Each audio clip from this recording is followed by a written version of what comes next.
A remuneração dos políticos portugueses está numa trajetória contrária à valorização da função. Está cada vez mais relativamente baixa, está abaixo das melhores práticas internacionais e está claramente afastada da remuneração do setor privado. E tudo isto afeta a generalidade dos cidadãos e da política. Associada a uma política de não verificação da identidade, da idoneidade inicial e de uma política de transparência excessiva e populista, isto contribui para reduzir o campo de recrutamento, tornando muito estreito e muito pouco representativo na nossa sociedade. E correndo o risco de afastar os melhores da política, mas pior que isso, correndo o risco a prazo de atrair os menos talentosos para esta função. É necessário ter consciência que, tal como em todas as profissões e atividades, a qualidade paga-se e, portanto, quando queremos um bom profissional altamente qualificado, tal reflete-se no respectivo salário. Mas sem prejuízo de se entender que o exercício de funções públicas reveste-se de um caráter diferente de outras e, portanto, esse princípio não é totalmente válido, o que é facto é que os constrangimentos crescentes no exercício de funções públicas, quer os baixíssimos salários, quer as regras de incompatibilidade e de regresso à vida profissional, são altamente desencorajadoras do ingresso de muitos quadros que, com enorme capacidade e experiência, poderiam contribuir para a sociedade, agravando, por sua vez, o envolvimento de pessoas de baixa capacidade e sem alternativas pessoais válidas. Olá, eu sou a Maria João Babo e bem-vindos à Partida de Xadrez, um podcast do Jornal de Negócios com Gonçalo Moura Martins e António Ramalho, que de 15 em 15 dias olham para o tabuleiro da economia e analisam as jogadas. O fim do corte de 5% nos salários dos titulares de cargos políticos, em vigor desde 2010, é o tema deste episódio. É o único corte nos vencimentos da administração pública que resta do pacote de austeridade dos tempos da Troika, que é aplicado ao Presidente da República, da Assembleia da República, ao Primeiro-Ministro e membros de Governo, deputados, Presidentes de Câmara e vereadores a tempo inteiro, que 14 anos depois irá acabar. António Ramalho, pergunto-lhe se repor esta percentagem de rendimento que os políticos perderam durante o tempo da Troika é justo ou se até já vem tarde? Naturalmente até já vem tarde. Não há qualquer justificação para este tipo de estrutura política salarial que se aplica aos cargos políticos. E isso, aliás, merece, digamos assim, que se comece com uma reflexão um bocadinho mais lata, que tem a ver com aquilo que são as razões das remunerações de qualquer profissão. Se nós pensarmos bem, qualquer profissão genericamente tem 4 grandes bases para ser remunerada. A primeira tem a ver com o valor intrínseco daquilo que é a importância social da função, e por isso é que há funções qualificadas que são mais bem pagas que funções não qualificadas, todos nós percebemos isso. A segunda razão é o prémio de risco que cada profissão em si comporta. Pela responsabilidade que assume. Sobretudo pelo prémio de risco, do risco que tem. É um exemplo, por exemplo, de que um maquinista da CP é mais bem remunerado do que um revisor da CP, porque tem um prémio de risco adicional pela função. As funções são, digamos assim, ambas muito importantes, mas o prémio de risco justifica uma remuneração diferente. Depois há, simultaneamente, um efeito concorrencial da atratividade, que é a necessidade de pagar um determinado montante para ter uma base de recrutamento suficientemente relevante, dado que há funções que são, neste momento, mais exigíveis que outros. É, por exemplo, as subidas que têm existido na construção civil hoje em dia têm muito a ver com a falta de talento e de capacidade, sobretudo específica ou de especialidades. E depois há um efeito social, que é o efeito de haver profissões que são muito adequadamente e consideradas como remuneradas e outras que aparentemente são muito desvalorizadas. O exemplo mais relevante seria os jogadores de futebol ou os artistas de televisão ou de cinema, que são normalmente remunerados de forma principesca e que não têm nenhuma reação social negativa, e depois, estranhamente, os políticos, que são vistos sempre com uma reação social muito negativa. Ora, se nós pensarmos bem, a função social de um político é das mais relevantes que pode existir, porque é o representante da governação do interesse público genérico. O prémio de risco é particularmente relevante, não só pelo escrutínio a que estão sujeitos, mas porque é uma atividade até a prazo. ao contrário de algumas funções que permitem, digamos, um contrato de trabalho, este é um contrato que está em permanente colocação à disputa eleitoral. Depois, deveria ter uma taxa de atratividade o mais ampla possível para podermos ter um campo de recrutamento o mais simpático possível. E depois, esta configuração social final acaba por penalizar fortemente os políticos. Mas o mais grave não é esta configuração, digamos assim, teórica que eu procurei dar. É a consequência prática que daqui decorre. E a consequência é que a baixa remuneração social, que no fundo é a razão da baixa remuneração dos políticos, acaba por reduzir ou afastar boa parte do talento da política, mas até corre o risco de passar a ser atrativo para baixos talentos que veem na remuneração política a melhor forma de desempenhar uma função que não conseguiriam melhor, digamos assim, na vida, permita-me a expressão, entre aspas, civil. E por isso esse é o enorme desafio que, do ponto de vista conceptual, esta questão dos políticos colocam. Portanto, todo o tratamento que seja feito diferente dos políticos em relação a outras funções na sociedade e que sejam configuráveis, digamos assim, neste enquadramento, é extraordinariamente negativo, reduz o campo de recrutamento e aumenta o risco de trazer para a política pessoas que veem neste valor médio, depois já vamos falar das estatísticas que nos permitirão verificar isso, algo que seja particularmente importante e melhor para elas. Ora, não é esse o campo de político que nós queremos para recrutar. Isto, antes de aprofundarmos se calhar a nossa conversa, eu ouvi o Gonçalo sobre se o facto da redução de 5% dos salários de políticos se perdeu a justificação há muito tempo. Sim, é claro que sim. Eu acho que já devia ter sido reposta, ao mesmo tempo foi reposto para os restantes profissões que perderam esse corte. Isto foi até uma medida pré-troika, foi em 2010, na altura um dos últimos pacotes do governo socialista, na altura do José Sócrates, com o apoio do PSD, que introduziu essa restrição e depois que se manteve durante o período da troika. Tinha ali uma função que era de corte de despesa, que não é muito, mas principalmente solidariedade para com os outros, exemplo que ficou, os outros portugueses. Que ficou muito bem e agora deixou de ser necessário. O exemplo mantém-se, mas não por essa via. Há uma coisa muito importante que eu concordo genericamente com tudo o que o António dizia. Eu só me custa sempre pensar em termos dos titulares dos cargos políticos como uma profissão. Eu acho que não é toda uma profissão. É um exercício momentâneo de uma função de Estado. São eleitos e, portanto, têm que ter um estatuto à parte, têm que ter considerações à parte. Eu fiz toda a minha carreira, ainda faço hoje no setor privado, e o mérito é o principal critério definidor, ou deve ser o principal critério definidor da remuneração ou da contrapartida salarial de qualquer profissional. Mas o mérito não pode ser o critério de um político. Ele terá o seu mérito será aferido em termos democráticos para ser reeleito ou para não ser reeleito, mas é difícil que alguém que não partilha as suas ideias políticas lhe reconheça qualquer mérito, por melhor que seja o seu desempenho como governante, diria. Porque muitas vezes alguém quer trazer conceitos de meritocracia para a política, e eu acho que ela não é aplicável para efeitos remuneratórios, é aplicável para muito outro, do ponto de vista de caráter, do ponto de vista de desempenho, do ponto de vista de postura institucional, mas não é para efeitos remuneratórios. Mesmo não sendo, quer dizer, não são todos os políticos iguais, como não são todos os deputados apresentam mesmo uma carga de trabalho no fim de uma legislatura. Mas eu não posso diferenciar.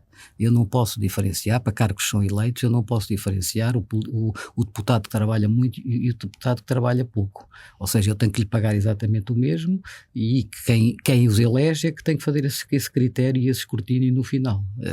Quando ele for de novo sujeito ao escrutínio popular, e isto é o jogo da democracia. Eu não posso pagar a um primeiro-ministro que alguns acham que é mais competente com o anterior mais do que paguei ao anterior. Portanto, o estatuto remuneratório dos políticos tem que ser definido em função do que é o contexto socioeconómico do país, o que é que o país pode pagar, do ponto de vista da justiça relativa, mas tem que ter um mínimo de dignificação institucional do cargo.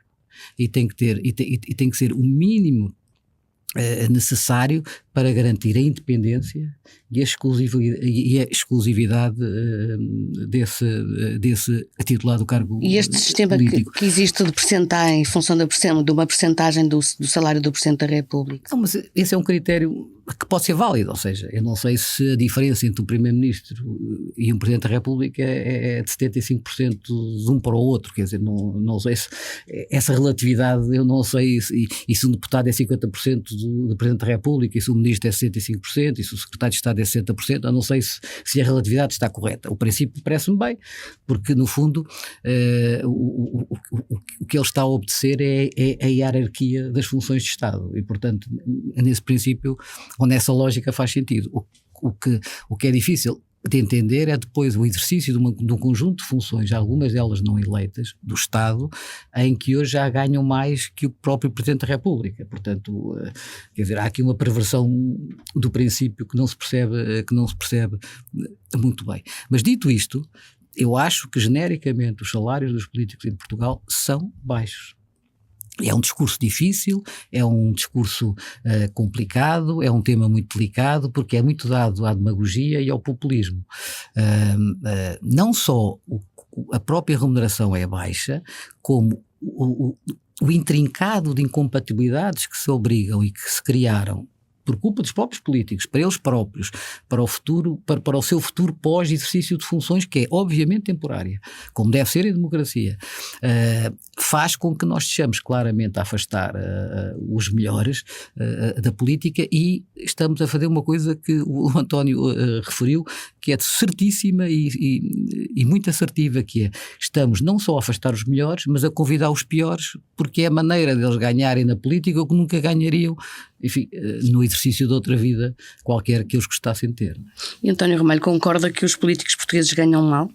Concordo. Esta discussão com o Gonçalo é engraçada porque nós chegamos às mesmas conclusões, mas temos alguma divergência de conceito. Eu tenho muita dúvida que haja incompatibilidade. É uma discussão muito interessante entre meritocracia e democracia. Isto é, percebo que são dois conceitos que dificilmente são compatíveis, mas o mundo moderno e sobretudo a expansão da atividade que é exigida, quer a atividade privada e responsabilidades com stakeholders públicos, quer da responsabilidade dos públicos em relação a atividades que no fundo confrontam com todos nós, colocam de facto esta enorme necessidade de tentar compatibilizar mérito com democracia. Vamos ver onde é que estamos de acordo. Estamos todos de acordo que a política não é uma profissão como as outras quaisquer. A despeito de nós sabemos que há políticos profissionais e políticos profissionais que toda a vida vão ser políticos. Mas a verdade é que, tal como um CEO também está CEO, não é CEO, e nós os dois temos essa experiência, também um político, sobretudo nos cargos mais altos, também está político, não é político, e portanto a sua função é uma função que desempenha exatamente naquele momento. Função essa que está sujeita a um escrutínio democrático quantitativo. Mas para que esse escrutínio quantitativo seja útil, é fundamental que o impulso democrático, isto é, quem se propõe esse escrutínio, seja o melhor possível na sociedade. Isto é, tenhamos os talentos, pelo menos os talentos no quadro médio da sociedade. E é exatamente isso que nós não temos, e não temos progressivamente. Eu vou-lhe dar estes números que são abissais. Um deputado, e eu estou a falar de um deputado sem exclusividade, porque também não há grande diferença entre um deputado sem exclusividade. Sim, e com exclusividade é uma diferença mínima, mas como durante algum tempo não houve esta diferença, eu vou-lhe dar números históricos. Em 90, a altura, portanto, em que estávamos ainda na proximidade dos fundadores, porque é melhor não falar da Constituinte, na Constituinte toda a gente ganhava o mesmo, mas havia, digamos, um entusiasmo natural, digamos assim, na criação do... Revolucionário. Exatamente. E esse entusiasmo emocional, os chamados salários emocionais, são uma boa via para pagar poucos salários reais.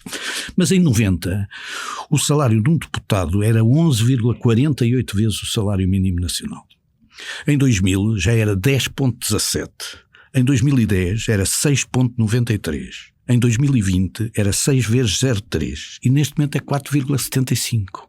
Isto é, cada vez mais o político ganha menos relativamente perante o salário mínimo. Estamos a trabalhar sobre o salário mínimo porque é, digamos assim, um valor verdadeiro absoluto. É claro que parte disso deve-se à melhoria do salário mínimo, naturalmente, mas como pode imaginar, passar de 11,48 de diferença para 4,75, é menos de metade, significa de facto não só o achatamento, mas digamos uma proximidade demasiadamente perigosa entre o salário mínimo e o salário de um deputado. Mas está-se a degradar essas funções. Estas funções estão-se a degradar de uma forma clara. Mas estão-se a degradar de uma forma clara, e aí a questão do mérito é tão relevante, e o Gonçalo aliás abordou já isso, que quando o Estado decide por questões de independência passar para modelos de outsourcing de funções suas, que são o caso dos reguladores. Os reguladores não são mais que funções que por questões de independência se decide que o Estado não as desempenha diretamente, desempenha através de unidades autónomas inamovíveis. Nós temos acima do quase o dobro do Presidente da República, a CMVM, a ASP, a ADC e o Banco de Portugal. Aliás, os reguladores todos os tais profissionais são os tais profissionais. Não é? Isto é, a qualidade para sermos independentes e para termos, digamos assim, pessoas que pela sua independência assegurem que o desempenho do Estado é adequado, leva a que haja funções que já têm uma remuneração muito mais elevada para que possam atrair pessoas para essa função e mantê-las interessadas nisso. Ora, isto até parecem dizer que os outros que ganham menos não são independentes. Exatamente, não conseguem exatamente. O que torna a situação bastante estranha, que é, do ponto de vista prático, para garantir o mínimo, para garantir a independência, que também é o mínimo de dignificação pessoal, existe um modelo que valoriza essas funções em detrimento das funções políticas. A acrescentar uma questão, que já foi aqui referida, que é importante, é que a função política é hoje em dia desempenhada, é verdade, com falta de algumas características que outras funções têm, por exemplo, não tem um controle de idoneidade prévio, pelo menos direto e obrigatório, como tem, por exemplo, os homens da banca ou os homens dos seguros, que estão sujeitos, digamos assim, a um controle prévio de idoneidade, mas, por outro lado, tem um escrutínio extraordinariamente elevado, tem um princípio de incompatibilidades perfeitamente avassalador e finalmente até tem uma classificação de PEP que é nada mais, nada menos, e esta classificação não é portuguesa, é internacional, que é pessoa politicamente exposta, isto é, dá a sensação de um princípio de desconfiança sobre a função social desempenhada. Ora, sendo verdade que esta é uma função de caráter diferente do simples mérito, é também fundamental recriarmos o mérito no desempenho desta função. Não pagando de forma diferente. Nós também não pagamos de forma diferente aos administradores que colaboram com o CEO. Portanto, os administradores ganham normalmente todos o mesmo. Portanto, há de facto restrições que devem ser assumidas e há algumas restrições que têm a ver com o conteúdo social da valorização profissional, como eu disse. Portanto, esse existe. Não pode, mas esse ser excessivo e não ter em conta os outros elementos fundamentais da valorização remuneratória, quer a importância específica da função, porque está a gerir, digamos assim, um país, quer dizer, o maior CEO é o CEO do país, o primeiro-ministro é o CEO do país, quer queiramos, quer não, podemos chamar-lhe aquilo que quisermos, mas a verdade é que é o CEO do país. Mas a questão é que se um primeiro-ministro ou um membro do governo ou um deputado decide ou escolhe essa profissão ou desempenhar esse papel apenas pelo dinheiro que vai receber ou pela noção de que quer prestar também um serviço público ao país? Sim, certamente que não vai ser, mas quer dizer, também ninguém desempenha as funções apenas pelo dinheiro que elas permitem. O que estamos a dizer é verdade que é um serviço ao país, é verdade que isso deve ser, e eu não estou a defender, repara, só para ter uma ideia, a diferença salarial entre o Presidente da República em Portugal e a média dos CEOs do PSI é de 1 para 10. Portanto, isto para dar uma ideia. Não é isso que eu estou a discutir, eu não estou a pedir, digamos, que o Presidente da República ganhe 10 vezes mais. A única questão que eu acho é que não devemos descurar a questão do mérito e, sobretudo, a questão da importância da dignificação da função e do prémio de risco do seu desempenho daquilo que é o seu valor remuneratório. Mas a minha provocação era ao contrário, era se, pagando demasiado bem aos políticos, essa noção de serviço público se perde em detrimento de se ir por um bom ordenado? Eu acho que a carga pública, ou seja, existe porque eles estão sempre sujeitos ao interesse público e estão sujeitos a um escrutínio e uma rede de incompatibilidades, etc., que já por si, por melhor que seja o salário, já é um cargo muito pesado. A questão é o seguinte: quando nós estamos perante um profissional, uma pessoa que poderia exercer qualquer função na sociedade civil, como nós chamamos assim, por contraponto à política, por um salário muito melhor, e decide exercer uma função pública, nós sabemos que essa pessoa tem uma motivação altruísta própria de persecução do interesse público. E o exemplo o exemplo recente europeu mais carismático a este nível é o Draghi, que renunciou ao salário como primeiro-ministro italiano. Quer dizer, o Draghi exerceria qualquer cargo, qualquer empresa, em qualquer lado, a ganhar o que quisesse. E escolheu não ganhar nada como primeiro-ministro italiano, num momento de crise, etc. Muito bem. Aqui em Portugal, sempre que nós vemos uma pessoa que poderia exercer uma função a ganhar muito mais na sociedade civil e mesmo assim prefere o Estado, há um consenso relativamente ao caráter dessa pessoa imediato. Porquê? Porque ela tem um altruísmo e tem um desígnio de persecução do interesse público que outros não têm. Agora, quando a gente não reconhece, ou seja, o comum das pessoas não reconhece em mérito a alguns políticos, porque na vida civil não conseguiriam ter qualquer tipo de cargo com o mínimo de relevância ou com o mínimo de salário que conseguem oferecer na política, aí o caso muda de figura, porque então as pessoas, o raciocínio é que as pessoas só lá estão porque não têm melhor alternativa. Isso claramente acontece. Claro. E isso eu acho que é uma forma de peneirar e de ajuizar enfim, de opinar relativamente ao que é o legítimo interesse ou não das pessoas que ocupam esses cargos. Mas, Gonçalo, deixa-me acrescentar, em abono dessa tua lógica, também outros desafios que a política tem. É que, de facto, o exemplo do Draghi é um exemplo, mas o exemplo é que até à Segunda Guerra Mundial, julgo eu, os membros do Parlamento britânico não tinham salário.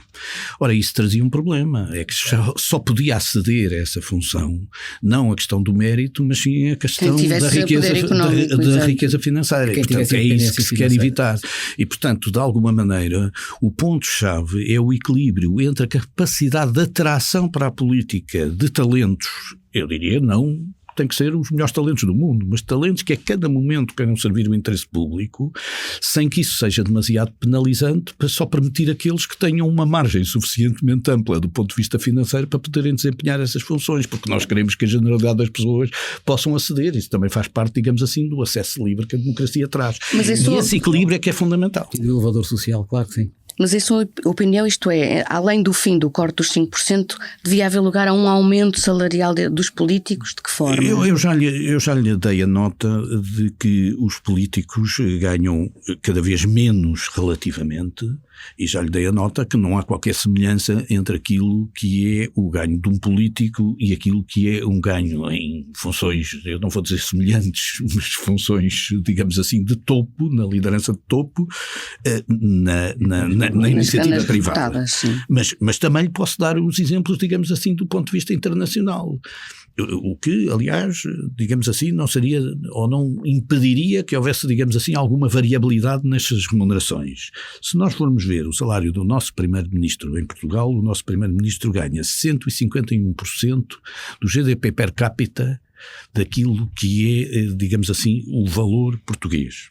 Se nós olharmos, por exemplo, para o primeiro-ministro espanhol, ele ganha 170%, se olharmos para o primeiro-ministro francês, ele ganha 243%. Portanto, até no comparativo internacional, com um rácio, que é um rácio legítimo de avaliação, esta situação, digamos assim, não é clara. Eu, por graça, fui ver também o país que mais defende a meritocracia, que é Singapura, e o país que tem sido mais bem sucedido num crescimento mais privado da atividade na Europa, que é a Irlanda.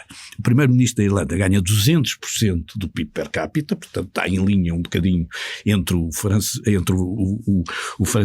espanhol e o francês, mas curiosamente o primeiro-ministro de Singapura ganha 1154% do GDP, e estamos a falar de GDPs per capita bastante mais elevados que o nosso. Portanto, isto é só para dizer basicamente que também na configuração internacional do nosso valor, o nosso valor não é particularmente interessante. Portanto, comparamos mal internacionalmente. Se me pergunta como é que se pode chegar a um valor deste, eu julgo que os políticos, até pela função social que representa, têm que o fazer de uma forma atempada, programada e que não os envolva a eles pessoalmente. Porque isto também tem um problema que é, já lá os políticos, também, exato, por definição legislativa, são eles que legislam em causa própria. Como sabe, isso nas empresas foi ultrapassado através ou da decisão da Assembleia Geral ou das comissões de vencimento que são criadas pela Assembleia Geral e que são uma emanação dos acionistas, portanto fica resolvido dessa maneira, ainda que em muitas profissões haja limitadores enquadrados pelo regulador. Agora, para todos os efeitos, a verdade é que neste caso, sendo a legitimidade máxima, a legitimidade obviamente da democracia, o importante era assegurar que esse ajustamento seja feito de uma forma pedagógica, explicando, digamos assim, o interesse que existe para a sociedade, porque nós não estamos a falar de um problema, é claro que já podemos ter algum problema hoje, mas é um problema, digamos assim, que pelos incentivos errados vai criando um problema a prazo. E, portanto, para evitar esse problema a prazo, para termos uma boa base de recrutamento político, natural, regular e com talento e mérito, nós vamos ter que fazer esta transformação, mas podemos fazer esta transformação à distância de forma a não beneficiar os decisores. Isto é, se eu disser que daqui a 10 anos o rendimento político deve se situar num range entre X% do GDP per capita e que deve ser este, e depois disso pode haver uma indexação ao do Presidente da República, o que vai acontecer é que não só depende de um bocadinho da evolução do país, como isso já é uma decisão para daqui a 10 anos, mas essa decisão vai influenciar a atratividade desta função e do desempenho destas funções em relação às pessoas que a podem desempenhar. O que eu acho é que há que ter cautela com esta quarta parte, que é a função social e a visibilidade social. Como eu lhe disse, não há problema em Portugal, nenhum problema que um treinador de futebol ganhe uma fortuna ou que um jogador de futebol ganhe uma fortuna. Não há rigorosamente nenhum problema social. Quem paga esses salários são entidades diferentes, não é? Mas não há qualquer problema, mas já há um problema, por exemplo... Os salários dos políticos são despesa pública, enquanto os salários de uma empresa estão relacionados com a receita ou com os lucros dessa empresa. Por exemplo, relativamente aos gestores. Aos gestores há um escrutínio social. Mesmo privados, não? Não, isto não tem a ver com o facto de ser público ou privado ou de quem é que faz o pagamento. Peço imensa desculpa. Isto tem a ver, sobretudo, exclusivamente com a ideia e a dimensão social do salário. Enquanto a dimensão social do salário da vedeta de televisão é muito bem aceita, digamos assim, pela sociedade, a do político não é. Pronto, é tão simples quanto isso. E isso há que ter em conta, digamos assim, na configuração. Mas há de ter em conta com os outros 3 valores que representam, digamos assim, a estrutura salarial, que é o nível de atratividade, o nível de mérito exigido e o nível de risco assumido. A única maneira a única maneira objetiva para resolver isso e tirar isso do fardo dos próprios políticos se aumentarem, se definir o seu estatuto remuneratório. E como tudo depende do Presidente da República, é estabelecer um critério qualquer objetivo de crescimento, de fixação e de crescimento do salário do Presidente da República. Como propôs a Iniciativa Liberal, por exemplo, crescendo em função do salário médio dos portugueses? Isso é para todos. Não era só para o Presidente da República, era para todos. E depois eles também propõem a criação de uma comissão independente, que era assim, um bocado uma analogia com o setor privado, que eu acho que não funciona para o Estado, não faz sentido nenhum. Porquê? Porque a comissão ou delibera o salário objetivamente da função ou delibera daquela pessoa não faz sentido nenhum. Isso era impossível, porque isso era enfim, como o professor pode dizer, não se pode diversificar salários entre iguais funções, o que não faz sentido nenhum. Mas o que era importante era criar um critério objetivo, o GDP per capita em percentual, ou o que fosse, etc. O salário, eles falam do salário médio, não sei se é um critério, qualquer que tornasse a coisa absolutamente objetiva e um crescimento natural. Ou seja, para acompanhar o estatuto socioeconómico do país e refletir isso na função política, ou seja, no estatuto dos políticos. Eu acho que isso era o melhor que se podia fazer e deve-se fazer, porque estar a depender agora do Parlamento, definir qual é a despesa de representação do seu próprio deputado, e eles próprios estarem a votar neles próprios, criava esta coisa inacreditável desta proposta intercalar que aconteceu, mas que já foi deixada a cair, ao que eu percebi, que era o aumento dos 5%, ou seja, o retirar dos 5% seria só para as novas nomeações futuras, e então podíamos ter políticos ou presidentes da Câmara com salários diferentes, porque consoante tivessem sido nomeados ainda durante a vigência do corte ou após vigência do corte, que era uma coisa... Mas na opinião dos dois só devia ser nos novos eleitos e não nos atuais? Não, para mim era já. Para todos. Isso é claríssimo. O que não faz sentido era criar um estatuto diferenciado entre os dois, entre pessoas com o mesmo estatuto e com a mesma função. Portanto, uma medida já para 25. Se estruturarmos uma medida que eu não sei se temos que ser, digamos assim, tão rígidos na definição do critério, mas até facilita naturalmente.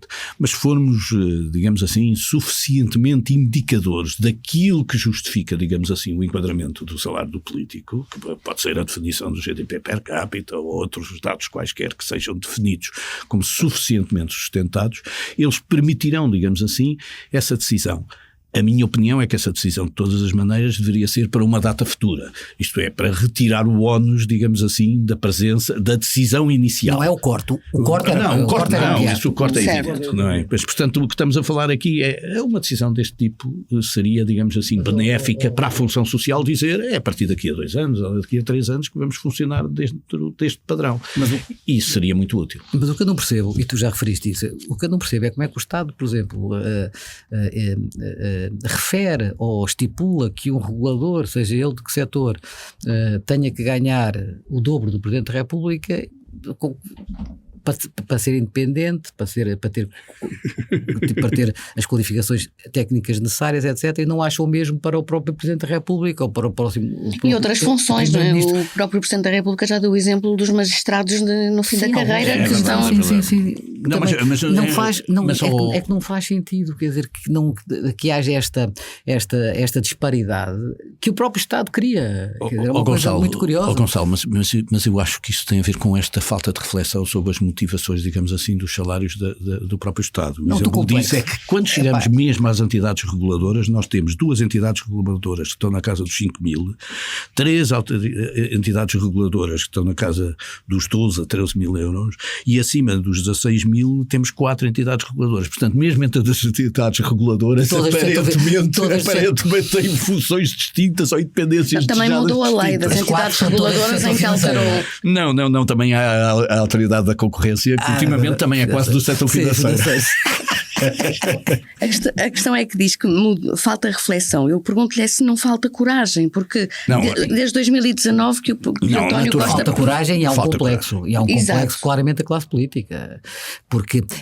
que é um complexo envergonhado e que é quase frustrante, porque é uma autocomplacência que não se entende. Eles deviam ter a coragem, porque parece que têm telhados de vidro e se sentem diminuídos, autodiminuídos, é uma coisa muito complicada. Tem receio de ficar mal na fotografia ou decidir sobre si próprios. Não, sim, e nesse aspecto tendo-lhes para o populismo, quer dizer, que é uma coisa muito, muito complicada. Eles aí... quer dizer, deviam ter a coragem e a capacidade de se, até por um fator de dignificação da atividade política e dignificação das instituições e dos cargos que ocupam, e nunca houve essa coragem, muito pelo contrário. Muito pouco. Pois, eu queria até acrescentar que isto é um assunto que naturalmente se presta de forma enorme ao populismo. Mas eu estava-lhe a dar nota desta importância da literacia sobre esta área, porque o populismo só se combate, de facto, nem é combater, isto é, só se anula, só se vacina através da literacia, seja a literacia financeira, seja a literacia regulatória, seja a própria literacia do sistema de vencimento. E por isso é que eu procurei começar por tentar enquadrar, digamos assim, aquilo que eram as razões dos vencimentos, porque se nós trouxermos essa literacia mínima à compreensão das pessoas, as próprias pessoas serão muito mais atentas às outras dimensões da remuneração do que à remuneração social. Repara, eu nunca vou conseguir que a remuneração social de um político seja equiparada, ou de um gestor seja equiparada a de um futebolista ou de um artista de cinema. Nunca vou. Não vale a pena mudar uma sociedade, porque nós não mudamos a sociedade. Mas mas vou com certeza conseguir explicar à sociedade que para ter um nível de atratividade X eu vou ter que ter uma remuneração mínima que seja dignificante e de independência, que para ter, digamos, alguém que esteja disposto a assumir este risco é preciso pagar-lhe um prémio de risco e que a função exige um nível de idoneidade e um nível de preparação prévio que exige uma qualificação que representa também em si uma remuneração. E essas 4 dimensões são percepcionáveis e eu estou convencido, eu acredito muito nas pessoas e, portanto, acredito que as pessoas compreendem isso facilmente. E, portanto, mais, António, o efeito literacia tem aqui um efeito importante, digamos assim, na criação da coragem. E que ao fim do dia os principais beneficiários disso é a própria sociedade. Naturalmente. Que são as próprias pessoas, não é? Que é uma coisa muito importante. E só a questão da reposição dos 5%, estamos a falar, segundo o Ministro das Finanças, de 20 milhões, não é? Sim, não é um valor alto, quer dizer, isso, os 5% é um absurdo. Nós utilizamos aqui os 5% apenas para ser o tema desta conversa, porque todos nós... é a primeira, se calhar, decisão envergonhada. Exatamente, quer dizer, deveríamos dizer logo que é um absurdo. É um absurdo que os políticos tenham limitações que foram estabelecidas em relação a todas as outras funções públicas e que foram retiradas das outras funções públicas e preservadas dos políticos. É um absurdo. Mas que até agora não tiveram coragem para as alterar. Exatamente, e pelos vistos vão ter coragem agora, ainda bem. É altamente demonstrativo do seu complexo. Exato. O seu complexo é uma coisa que não se entende, ou dificilmente se entende. E mexendo em todas nestas remunerações dos políticos, na forma como defenderam, podemos também, como um país e como sociedade, como diz o Gonçalo, ser diferentes e melhores? Não, eu acho que a reflexão sobre a atratividade da política não fica pelos salários, tem que ficar de novo em relação ao nível de escrutínio, tem que ficar de novo em relação ao nível de qualificação.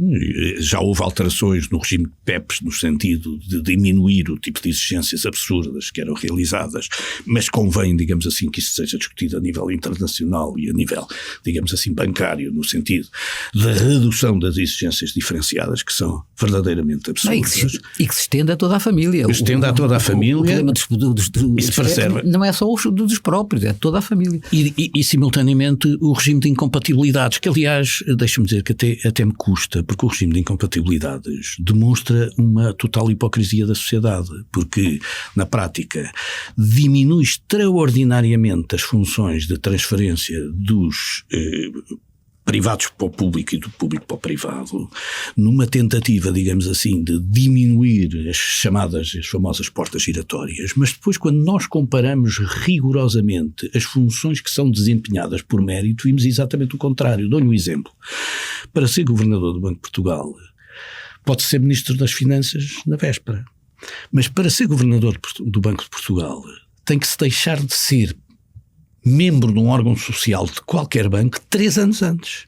Isto é, há mais desconfiança em relação a um privado poder desempenhar funções independentes na governação do Banco de Portugal do que há de um órgão do Estado, de um político, de desempenhar funções no governador do Banco de Portugal. Além dos salários, devia-se mexer nas questões de transparência e das incompatibilidades. Questões de transparências, porque de facto trazer os melhores para a política uma função essencial. E tudo isto tem que ser feito com bom senso e não ser feito, digamos assim, com regras pré-estabelecidas que procuram, no fundo, afastar apenas aqueles que são estruturalmente honestos, porque ainda por cima todas estas medidas têm um problema.